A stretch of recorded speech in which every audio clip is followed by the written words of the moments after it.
অনেক সময় এমন হয় যখন মানুষ আমাদের সত্যকে অস্বীকার করতে থাকেন আর মানুষের মিথ্যে কথাগুলিকে গ্রহণ করেন, তাও আবার অত্যন্ত সহজে। তখন আমাদের খুব দুঃখ হয়, বড়ই ক্রোধ হয় মানুষের এই মানসিকতা নিয়ে। কিন্তু এটা জানা অত্যন্ত গুরুত্বপূর্ণ যে এমন কেন হয়।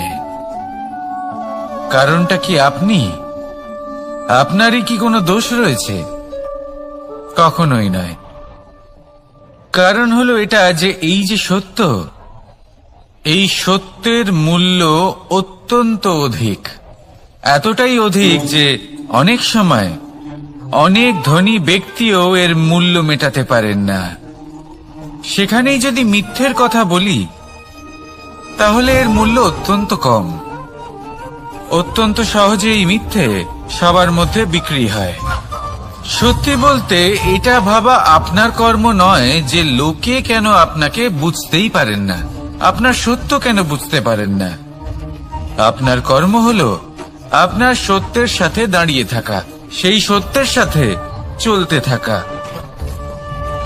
কারণ সত্য তার কাছেই আসবে যে সত্যকে খুঁজে নিতে চায়। নয়তো বেশিরভাগ মানুষ মিথ্যেকে নিয়েই প্রসন্ন রয়েছেন। আপনি সত্যের সাথে কর্মের পথে অগ্রসর হতে থাকুন। সত্য বেশি দিন লুকোনো থাকে না।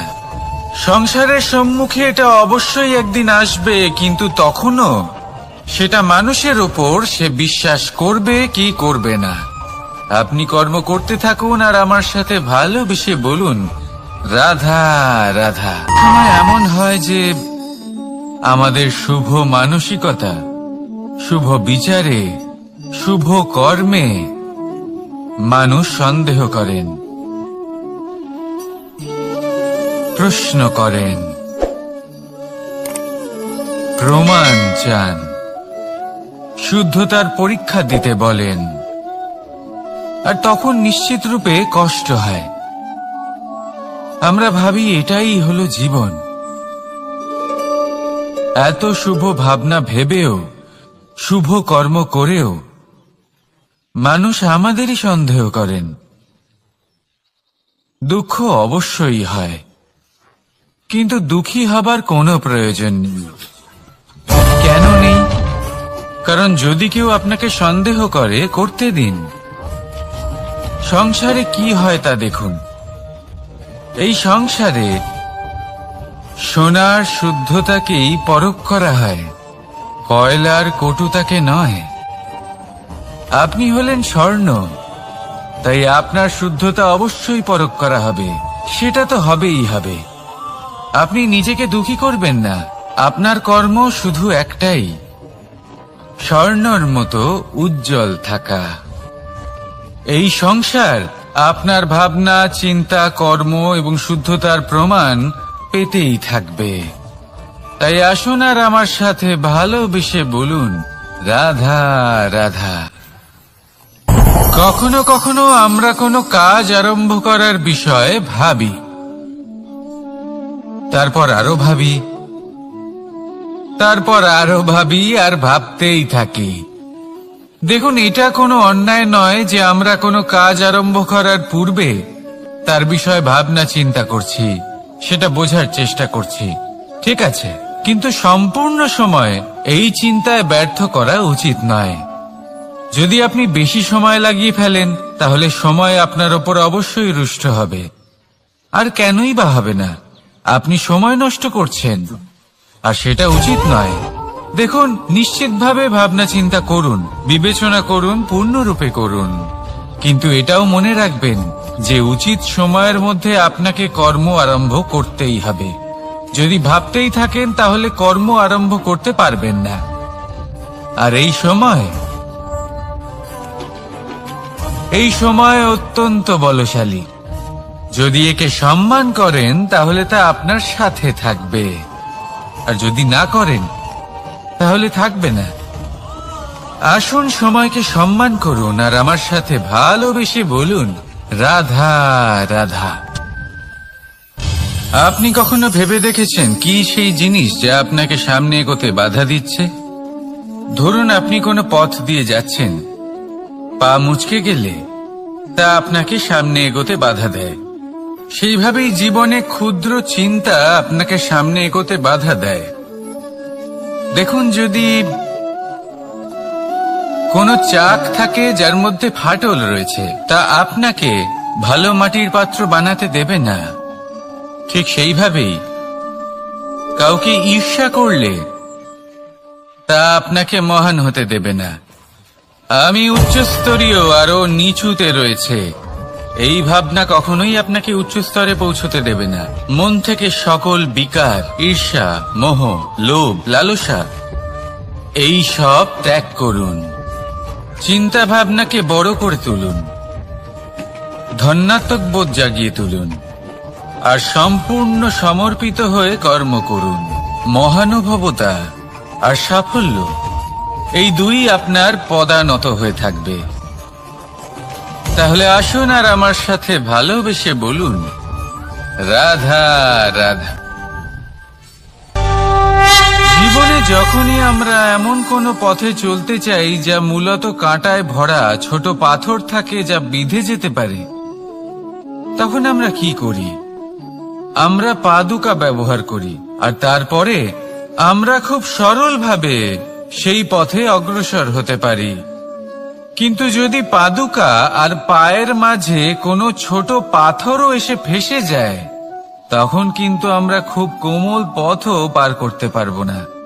কিছু বুঝলেন আপনারা? এর সারমর্ম হলো এটাই যে আমরা বাইরের যুদ্ধ জয় করতে পারি, সেখানে সফল হতে পারি, কিন্তু তার থেকেও অনেক বেশি গুরুত্বপূর্ণ আর অনেক বেশি কঠিন অন্তরের যুদ্ধ হয়, অন্তরের সমস্যাগুলি হয়। লোভ, মোহ, ক্রোধ, লালসা, ভয়, যদি এইগুলি আপনার মধ্যে থাকে, তাহলে আপনি সংসারের যে কোনো স্তরে পৌঁছতে পারেন, অনেক বড় বড় যুদ্ধ জয় করতে পারেন, কিন্তু আপনি সন্তুষ্টি পাবেন না। তাই সর্বপ্রথম নিজেকে শুধরে নিন, তারপরে এই সংসারকে জয় করুন। তবে তার আগে আমার সাথে ভালোবেসে বলুন, রাধা রাধা। খুব বড় একটা প্রশ্ন করতে চলেছি, এই সংসারের সব থেকে বেশি সুখী কে? এবার কেউ বলবে সেই ব্যক্তি যিনি সব থেকে বেশি ধনী, যার কাছে সব থেকে বেশি ধন আছে, আভূষণ আছে, স্বর্ণ আছে। কেউ বলবেন কোন রাজ্যের রাজা, কারণ তিনি শাসন করতে পারেন, তার আদেশ ছাড়া কোনো কাজ সম্ভব নয়, ইত্যাদি ইত্যাদি। এর উত্তর যদি আমি দিই, তাহলে এটুকুই বলবো, সংসারের সব থেকে সুখী ব্যক্তি হলেন তিনি যিনি সন্তুষ্ট। তার কাছে সন্তোষরূপী ধন আছে, যা তাকে সুখী রাখে। এবার এই সন্তুষ্টি সেটা কিভাবে আসে জীবনে? এটা আসে ধৈর্যের কারণে। ধৈর্যের এই অনুভূতি অত্যন্ত শক্তিশালী। এই ধৈর্যই কিন্তু আমাদের ধরিত্রীকে ধরিত্রী মাতা করে তোলে, কারণ ধরিত্রী মাতা ধারণ করেন, সহ্য করেন, ধৈর্য ধরেন এবং নিজের কর্ম করতে থাকেন। সেটা ধৈর্যই ছিল মাতা সীতার মধ্যে, যা রাবণের অন্ত করে দিল। এই ধৈর্যের কারণেই নারায়ণ কুর্ম অবতার ধারণ করেছিলেন, বড় একটা পর্বতকে পৃষ্ঠে ধারণ করেছিলেন এবং সমুদ্র মন্থনকে সম্ভব করেছিলেন। সেই জন্য সর্বপ্রথম মনের মধ্যে ধৈর্যকে নিয়ে আসুন। এই ধৈর্যই আপনাকে সন্তুষ্টির পথে নিয়ে যাবে, আর এই সন্তুষ্টি আপনাকে লোভ, মোহ এবং লালসার পথ থেকে দূরে নিয়ে সুখের পথে নিয়ে যাবে।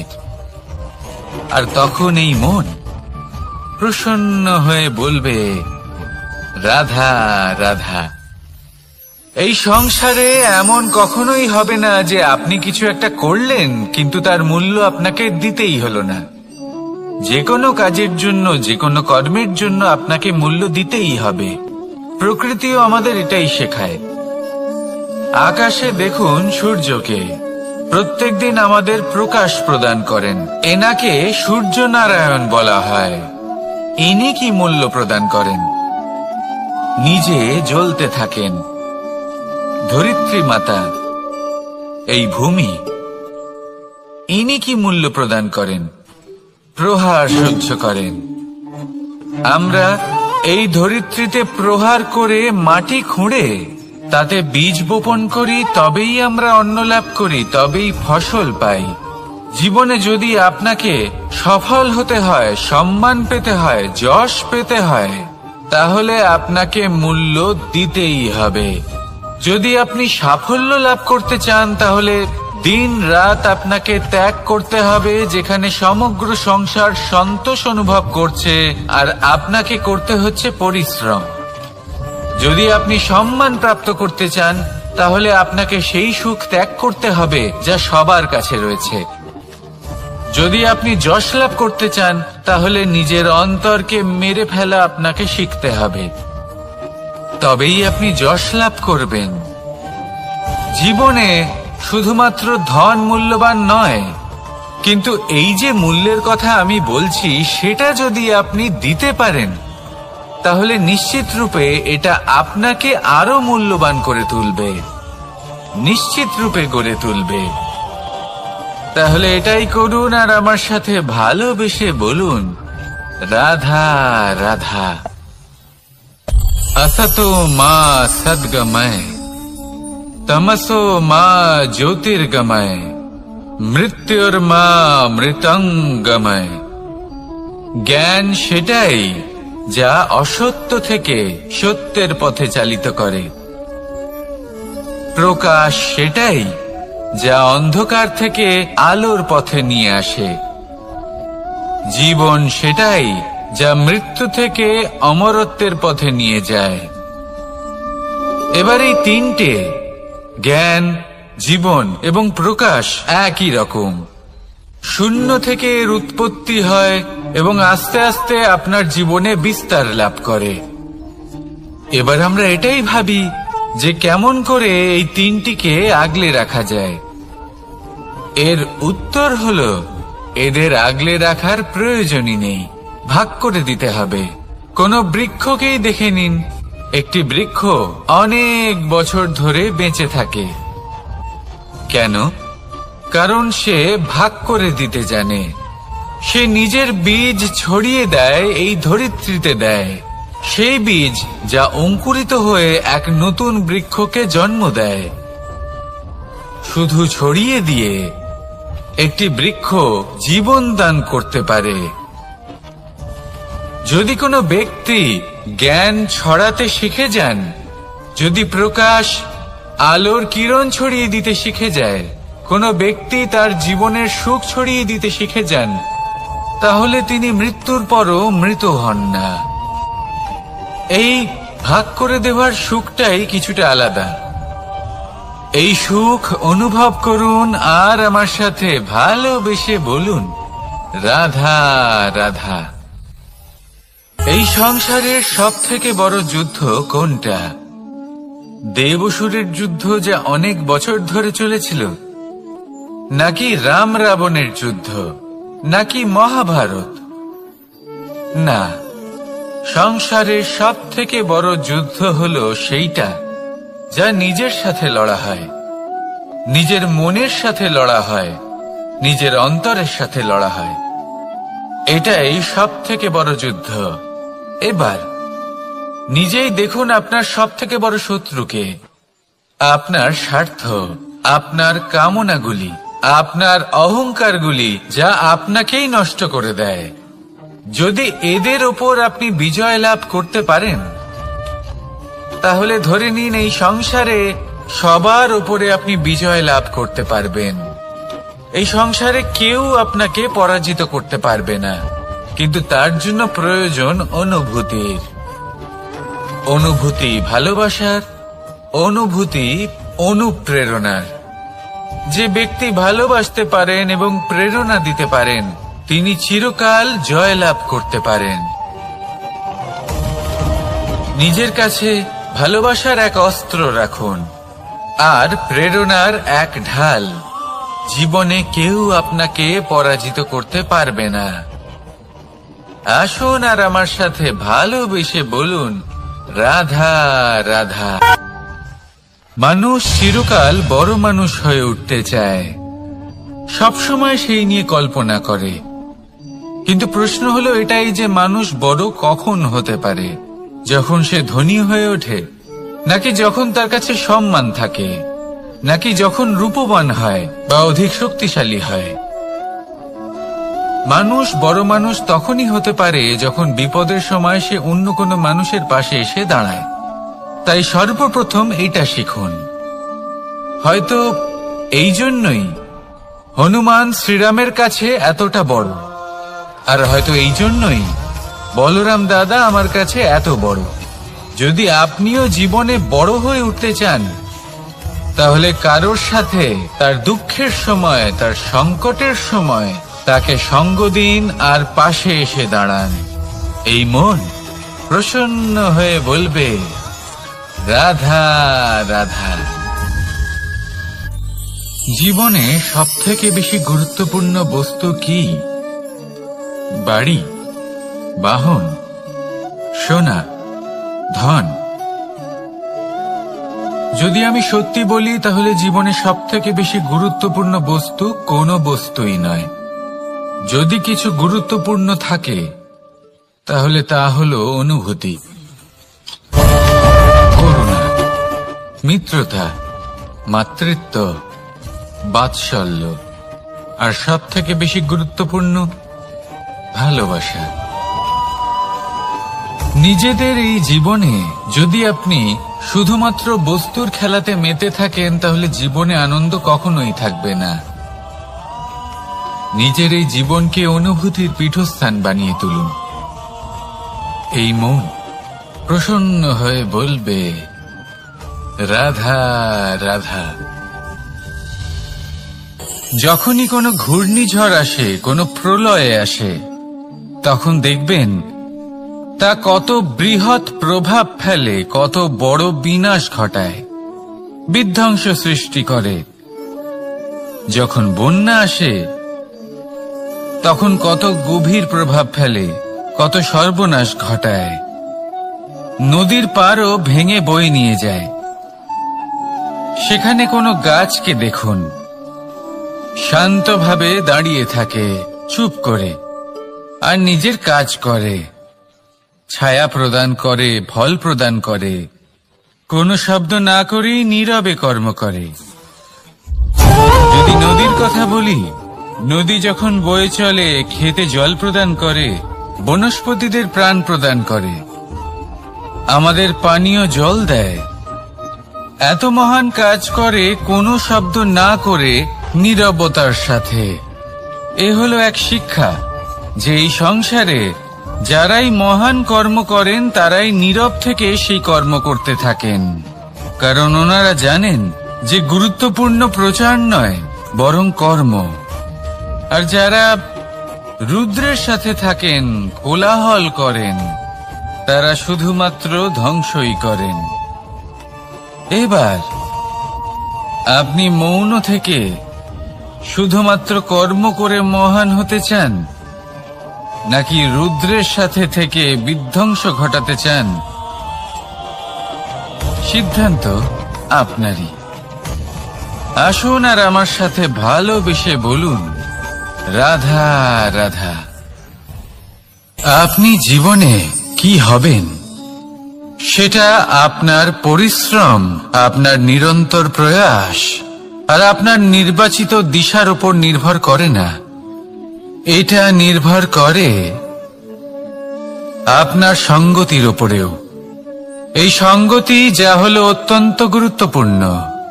প্রকৃতিও আমাদের এটাই শেখায় বিভিন্ন উদাহরণ দিয়ে। যদি আপনাকে একটা উদাহরণ দিই, কখনো বাতাসের প্রবাহ লক্ষ্য করবেন। এই বাতাসের প্রবাহ যখন কোনো পুষ্পকে স্পর্শ করে সেও সুগন্ধে পরিপূর্ণ হয়ে যায়। এই বাতাসের প্রবাহ যখন কোনো নালীর উপর দিয়ে প্রবাহিত হয় তখন সেও সুগন্ধহীন হয়ে যায়। এ সঙ্গতির প্রভাব যা মানুষকে কোথা থেকে কোথায় নিয়ে যেতে পারে আপনি জানতেও পারবেন না। এ হলো সঙ্গতির প্রভাব, যেখানে চানার সাথে গুড়ও মিশে যেতে পারে।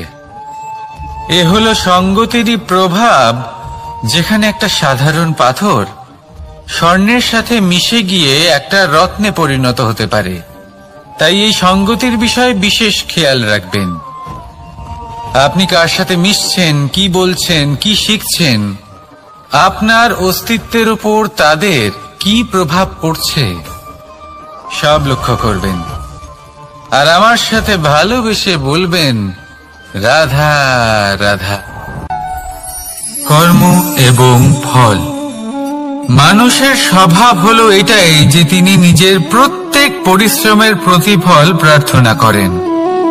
বেশিরভাগ সময় এই ফলাফলের চিন্তা করতে করতে, কল্পনা করতে করতে উনি কর্ম করতে থাকেন যে আমি এই কাজটা করলে এই ফল পাবো। সেই সব কল্পনা করতে থাকেন যা না তার হাতে আছে, না আছে অধিকার, আর না আছে নিয়ন্ত্রণ। উনি শুধু নিজের কর্ম করতে পারেন। উনি কি ফল পাবেন তা তার হাতে কখনোই নেই। তাই আপনিও শুধুমাত্র কর্ম করতে থাকুন, ফলের চিন্তা করবেন না। মনে রাখবেন, শিকড় এবং শাখা যেভাবে একে অপরের সাথে জড়িয়ে, সেইভাবেই একে অপরের সাথে জড়িয়ে কর্ম এবং ফল। যেরকম কর্ম আপনি করবেন সেরকম ফল আপনি অবশ্যই পাবেন। তাই এই ফলের আশায় কর্মের সময় কখনোই নষ্ট করবেন না, কারণ যে ব্যক্তি সময় নষ্ট করেন সময় সেই ব্যক্তিকে অবশ্যই নষ্ট করে দেয়। কর্ম করুন নিঃস্বার্থভাবে, ফলের চিন্তা করবেন না। আর আমার সাথে ভালোবেসে বলুন, রাধা রাধা। কর্ম এবং ফল। দেখতে গেলে এই সমস্ত ব্রহ্মাণ্ড এই দুইয়ের মাঝেই স্থির হয়ে আছে। মানুষজন কর্ম করেন ভালো ফল লাভের আশায়, আর ভালো ফল লাভের আশায় উনি এটাই ভুলে যান যে উনি যে কর্ম করছেন তা কি করছেন। আমি বলেছিলাম কর্ম করুন ফলের চিন্তা না করে, কিন্তু কি কর্ম করছেন সেই বিষয়ে ভাবাটাও অত্যন্ত আবশ্যক। নয়তো অনেক সময় আমরা এমন কর্ম করে ফেলি যা না চাইতেও বিষে পরিণত হয়, যা হয়েছে দুঃশাসনের সাথে, দুর্যোধনের সাথে, গুরু দ্রোণের সাথে। একজনের মানসিকতা উচিত ছিল না, একজনের বিবেক উচিত ছিল না, আরেকজন যে পক্ষ নির্বাচন করেছিলেন সেই পক্ষ উচিত ছিল না। আর যা কিছু ওনাদের সাথে হলো, আপনার, আমার, আমাদের সকলের সাথে তা হতে পারে। আমি বলেছিলাম কর্ম করুন, ফলের চিন্তা করবেন না, কিন্তু এই কর্মের বিষয়ে বিচার করে দেখাটাও ততটাই আবশ্যক। দেখুন, কর্ম করার উচিত প্রক্রিয়া ফলের চিন্তা না করা, কিন্তু যদি আপনার কর্ম শুভ হয় তাহলে তার ফলও নিয়তি আপনাকেই দেবে। সর্বদা কর্ম করার সময় এটা ভাবুন যে আপনার এই কর্ম এই সংসারকে, এই সমাজকে, আপনার পরিবারকে, আপনার আশেপাশের মানুষজনকে কোন দিশায় নিয়ে যাবে। যদি এটা সবার জন্য মঙ্গলময় হয় তাহলে কর্ম করতে থাকুন। আর হ্যাঁ, নিশ্চিত রূপে ফলের চিন্তা করবেন না। আসুন আমার সাথে ভালোবেসে বলুন, রাধা রাধা। বটবৃক্ষের বীজ সর্ষের দানার থেকেও ছোট হয়, কিন্তু যখন তা নিজের রূপ ধারণ করে তখন তা বিশাল বৃক্ষের আকার ধারণ করে, যা সহস্র বছর ধরে বেঁচে থাকে, ছায়া প্রদান করে, পাখিদের আশ্রয় প্রদান করে, আর দেয় পথচারীদের বিশ্রাম করার স্থান। কেন? কারণ সেই ছোট বীজ তা মাটির ভেতরে গিয়ে নিজের খোলস ত্যাগ করে। অন্ধকারে থাকে সে, যতই আলো আসুক না কেন, যতই বর্ষা আসুক না কেন, সব সহ্য করে। আর তারপরে একটা চারা গাছ অঙ্কুরিত হয়, তারপর ধীর গতিতে একটা বিশাল বৃক্ষতে পরিণত হয়।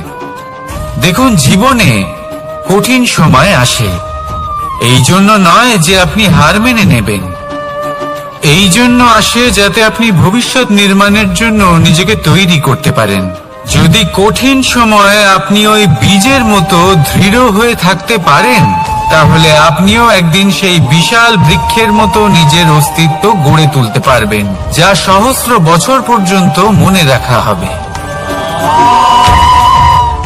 আসুন আমার সাথে ভালোবেসে বলুন, রাধা রাধা।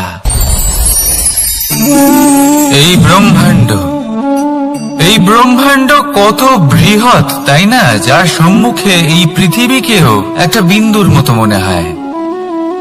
আর এই পৃথিবীতে আমরা কে হই, আমাদের আকার কিরকম, আমাদের অস্তিত্বই বা কি? যখন আমরা এভাবে ভাবি তখন মনে হয় আমরা কিছুই নই। তা আমরা যখন কিছুই নই, তাহলে আমরা এত চিন্তা করি কেন? কি ভেবে ভয় পাই? কাকেই বা এত ভয় পাই? কে আমাদের মারতে পারে আর কেই বা আমাদের জন্ম দেবে? আত্মার আসলে না কখনো জন্ম হয় আর না কখনো মৃত্যু। আত্মা শুধুই শরীর বদল করে। আপনি, আমি, আমরা সকলে এই শরীর নয়, আমরা হলাম আত্মা, যা হলো পরম আত্মার পরম অঙ্গ। সেই জন্য মনে রাখবেন, বাইরের কোথাও দেখবেন না, নিজের অন্তরের গভীরে গিয়ে দেখুন, আত্মাকে উপলব্ধি করতে শিখুন। ক্লেশ, ভয়, চিন্তা, এই সব কিছুর থেকে নিজেকে দূরে রাখুন, তাহলেই উপলব্ধি করতে পারবেন পরমাত্মাকে। তাহলে আসুন আমার সাথে ভালোবেসে বলুন, রাধা রাধা। পরিবর্তন এই সংসারের শাশ্বত নিয়ম। কোন রাজা নেই যিনি চিরকাল রাজা থাকেন, কোন ধনী ব্যক্তি নেই যিনি চিরকাল ধনী থাকবেন। এই সংসারে সূর্যের স্থান নেওয়ার জন্য চন্দ্রিমার আগমন ঘটে। কোন স্থান যাকে পতিত বলা হয়েছিল, সেখানে মহল তৈরি হয়েছে। কোন স্থান যাকে আজ মলিন বলা হয়েছে, কাল সেখানে মন্দিরও স্থাপন হতে পারে। কোন ঋতু চিরকালের জন্য থাকে না, কখনো সময় চিরকাল একরকম থাকে না। আজ যা আপনার কাছে রয়েছে, কাল অন্য কারোর ছিল। আজ যে আপনার কাছে রয়েছে, কাল তা অন্য কারোর কাছে চলে যাবে। আপনার সাথে কিছু থাকলে তা হলো আপনার কর্ম, কিন্তু সেই কর্মের পরিণামও আপনার নয়। আপনি শুধু কর্ম করুন, বাকি সবকিছুই পরিবর্তনশীল। কিন্তু সেই পরিবর্তনকে দেখে ভয় পাওয়ার প্রয়োজন নেই, তাকে স্বাগত জানান। যদি আপনি হাসি মুখে সেই পরিবর্তনকে স্বাগত জানান, তাহলে এই পরিবর্তনও হাসি মুখে আপনার সাথে থাকবে। আসুন আমার সাথে ভালোবেসে বলুন, রাধা রাধা। সঞ্চয় মানুষের যখন থেকে বোধ বুদ্ধি হয়, সঞ্চয় করতে আরম্ভ করে দেন। সঞ্চয় করতে থাকেন ভোজনের, সঞ্চয় অর্থের, সঞ্চয় শক্তির। নিজের জন্য করেন, নিজের পরিবারের জন্য করেন, নিজের স্ত্রীর জন্য করেন, সন্তানের জন্য করেন, সন্তানের সন্তানের জন্য সঞ্চয় করেন। সঞ্চয় করার জন্য ওনার কাছে অনেক কারণ রয়েছে, কারণ উনি এটা ভাবেন যে এই সঞ্চিত শক্তির জন্য কেউ ওনার কোনো ক্ষতি করতে পারবে না। মানুষ ভুলে যান একটা গুরুত্বপূর্ণ কথা, এই সত্য, উনি এই সংসারে খালি হাতেই এসেছিলেন, আর এখান থেকে ওনাকে খালি হাতেই যেতে হবে। যা এখানকার তা এখানেই থেকে যাবে। আর যদি কিছু ওনার সাথে যায়, তা হলো ওনার কর্ম, আর কিচ্ছু নয়। তাই যদি কিছু অর্জন করতে চান, তাহলে শুভ কর্ম অর্জন করুন, আত্মশক্তি অর্জন করুন, কারণ পরলোকে এটাই হবে আপনার সম্পত্তি। তাহলে কি এটা আপনি অর্জন করতে চান না? আসুন আর আমার সাথে ভালোবেসে বলুন, রাধা রাধা। সদিচ্ছা। দেখতে গেলে 3 অক্ষরে তৈরি এই শব্দ, কিন্তু সমস্ত ত্রিলোক তার উপরেই আধারিত। আপনি এই সংসারে এসেছেন, তখন অবশ্যই শ্বাস নেবেন, কিন্তু তার বদলে আপনাকে কিছু তো দিতেই হবে। আপনার উপর নির্ভর করছে আপনি কি দেবেন। কি দেবেন এই সংসারকে, এই সমাজকে, নিজের পরিবারকে, আর তার বদলে কি নেবেন? যশ নাকি অপযশ? দেখুন, এক ছিল রাবণ, যে কিনা সমুদ্র পার করল সীতাকে অপহরণ করার জন্য, আর এক ছিলেন রামচন্দ্র, যিনি সমুদ্র পার করেছিলেন, সেতু বানিয়ে গিয়েছিলেন সীতাকে ফিরিয়ে নিয়ে আসার জন্য। দুজনেই সমুদ্র পার করেছিলেন, শুধু পার্থক্য ছিল সদিচ্ছাকে বোঝার, লক্ষ্যের। অনেক মানুষের যাত্রা একরকম হতেই পারে, কিন্তু আনন্দ তখনই লাভ করবেন যখন লক্ষ্য শুভ হবে, মহান হবে। এই লক্ষ্য দিয়ে এই সংসারের কল্যাণ হবে এবং মানুষের সম্মান হবে। যদি আপনার সংকল্প উচিত হয়, তাহলে আপনার লক্ষ্য উচিতই হবে, নয়তো শুধুমাত্র বিনাশ হবে। আর উচিত এটাই হবে যে বিনাশের হাত থেকে যেন নিজেকে বাঁচানো যায়, কি বলেন? তাই জীবনে যে লক্ষ্য স্থির করছেন, মনে রাখবেন তা যেন শুভ লক্ষ্য হয়। যদি এরকম হয়, তাহলে আপনার যাত্রা, আপনার জীবন দুটোই শুভময় হবে। আসুন আর আমার সাথে ভালোবেসে বলুন, রাধা রাধা। সুরক্ষা। এই সুরক্ষা আসলে কি? এটা কি কোনো কবচ নাকি কোনো সীমা? এই সুরক্ষা আসলে অন্য কিছু। আমাদের মাতা পিতা, আমাদের প্রিয়জন, আমাদের বন্ধু, এই সমাজ, আমাদের শুভাকাঙ্ক্ষী, আমাদের আত্মীয়, এনারা সবাই আমাদের জীবনে কোনো না কোনো ভাবে সুরক্ষা দিয়ে থাকেন, একটা কবচ দিয়ে থাকেন কোনো না কোনো রূপে।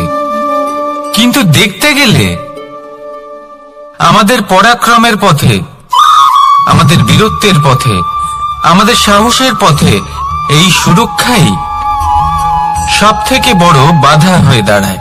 একবার ভেবে দেখুন, যদি আপনি কোনো সুরক্ষাই না পান, বা যদি আপনি এই সুরক্ষা ভেঙে বাইরে আসতে পারেন, তাহলে আপনার বীরত্ব চরম সীমায় পৌঁছে যায়। কেন? কারণ তখন আপনি জানেন যে এই সংসারের সম্মুখীন আমাদের নিজেদেরই হতে হবে। আপনি বুঝে যান যে শত্রুর সম্মুখীন এবার নিজের বলের দ্বারা, নিজের পরাক্রমের দ্বারা, নিজের সাহসের দ্বারা করতে হবে। আর তখন আমাদের মনের মধ্যে এই শক্তি জাগ্রত হয়। এই শক্তি অন্তরেই বসবাস করে, শুধু এটা চিনে নিতে হবে, একে জাগ্রত করতে হবে। আর এটা সুরক্ষা ভেঙে যাওয়ার পরেই সম্ভব হয়। আর যারা নিজের শক্তি সম্পর্কে জানেন, যিনি নিজেই জানেন তিনি কতটা শক্তিশালী, তিনি নিজেই নিজের সুরক্ষা কবচ চিরকালের মতো ভেঙে ফেলে দেন, ঠিক কর্ণের মতো। আর তারপরে দেখুন, আপনার পরাজয় হোক বা বিজয়ী হোক না কেন, সেটাই অনেক বড় হয়, সেটাই প্রশস্ত হয়ে থাকে। সেই জন্য ত্যাগ করুন নিজের ভয়কে, নিজের আশেপাশের এই সুরক্ষা চক্রকে ভেঙে ফেলুন, আর সম্মুখীন হন এই সংসারের নিজের শত্রু সম্মুখীন হন। পরাক্রমের এই অঙ্কুর, তা অঙ্কুরিত হওয়ার জন্য বীজের উপরের এই কবচ, এটা ভেঙে যাওয়া অতি আবশ্যক। আসুন আমার সাথে ভালোবেসে বলুন, রাধা রাধা। যখন আমরা হাঁটতে থাকি আর আমাদের পায়ে কাঁটা বিঁধে যায়, তখন মুখ দিয়ে আহ বেরিয়ে আসে, কান্না চলে আসে, আর অনেক সময় অভিশাপও বেরিয়ে আসে। কিন্তু আমরা কি কখনো এটা এইভাবে দেখেছি, এইভাবে ভেবেছি